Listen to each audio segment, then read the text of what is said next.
In front of me is Sony Xperia 10 Mark VI, and today I would like to show you how you can use one-handed mode.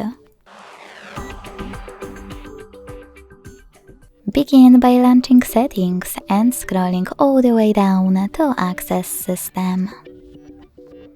Now click on Gestures and tap on one-handed mode over here. To activate it, use this switcher next to use one-handed mode. Then make sure that pull screen into reach is on and follow those instructions. So basically I have to double tap the home button to launch one-handed mode. When I do that, I can see that it's working properly. To go back, double tap again, or click on this area at the top. You can also scroll all the way down and click on this switcher next to one-handed mode shortcut.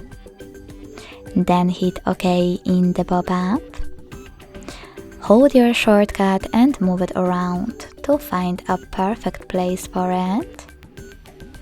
And to launch one-handed mode, just tap on the shortcut. You can go back by clicking on it again. To remove it, you can hold it and drag it to this remove section at the bottom. To disable it though, click on this switcher over here and it will disappear as well. To disable one-handed mode fully, use this switcher at the top. Thanks so much for watching. If you enjoyed this video, leave a like, comment and subscribe. Bye!